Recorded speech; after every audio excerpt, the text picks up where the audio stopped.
ಎಲ್ರಿಗೂ ನಮಸ್ಕಾರ. ನಮ್ಮ ಅಡುಗೆ ಚಾನೆಲ್ಗೆ ಸ್ವಾಗತ. ಇವತ್ತಿನ ವಿಶೇಷ ರುಚಿಕರವಾಗಿರೋ ಅಂಥ ರೈಸ್ ರೆಸಿಪಿ. ಇದು ಬೆಳಗ್ಗೆ ತಿಂಡಿ, ಮಧ್ಯಾಹ್ನದ ಊಟ, ಲಂಚ್ ಬಾಕ್ಸು ಎಲ್ಲದಕ್ಕೂ ಹೊಂದುತ್ತೆ. ಮಳೆಗಾಲ ಚಳಿಗಾಲ ಕೂಡ ಹೇಳಿ ಮಾಡಿಸಿದ ರೆಸಿಪಿ. ಇವತ್ತಿನ ಸ್ಪೆಷಲ್ಲು ಗಾರ್ಲಿಕ್ ಮಸಾಲ ರೈಸ್, ಬೆಳ್ಳುಳ್ಳಿ ಮಸಾಲೆ ಅನ್ನ. ಯಾವ ರೀತಿ ಮಾಡೋದು ಅಂತ ನೋಡೋಣ.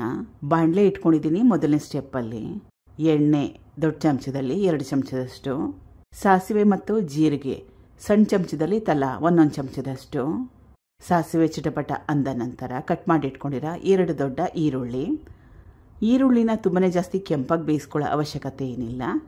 ಈರುಳ್ಳಿಲಿರೋ ಹಸಿ ವಾಸನೆ ಹೋದರೆ ಸಾಕು. 2 ನಿಮಿಷ ಮೀಡಿಯಂ ಫ್ಲೇಮ್ನಲ್ಲಿ ಬೇಯಿಸ್ಕೊಂಡ್ರೆ ಸಾಕಾಗತ್ತೆ.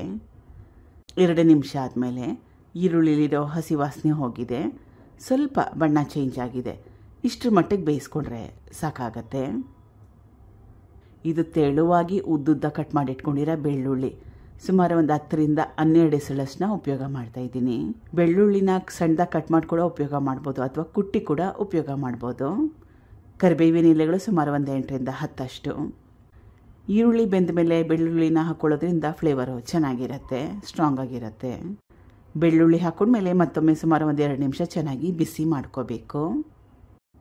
2 ನಿಮಿಷ ಆದಮೇಲೆ ಬೆಳ್ಳುಳ್ಳಿಲಿರೋ ಹಸಿ ವಾಸನೆ ಹೋಗಿದೆ. ಇಷ್ಟರ ಮಟ್ಟಿಗೆ ಬೇಯಿಸ್ಕೊಂಡ್ರೆ ಸಾಕಾಗತ್ತೆ.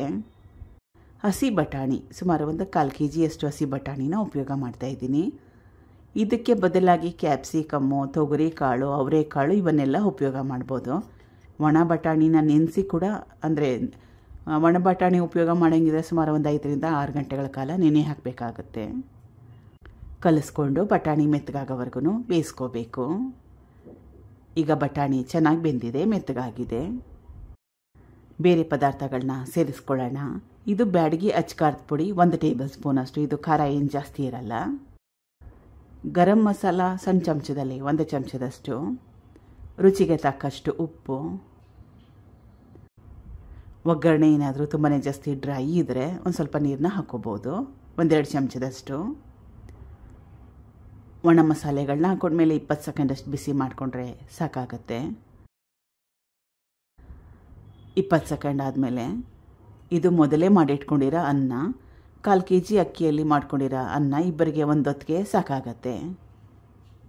ಕಲಿಸ್ಕೋಬೇಕು ಚೆನ್ನಾಗಿ.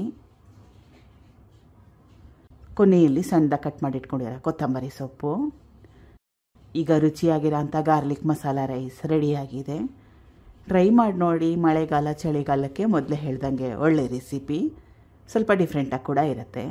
Thank you for watching. ಧನ್ಯವಾದ.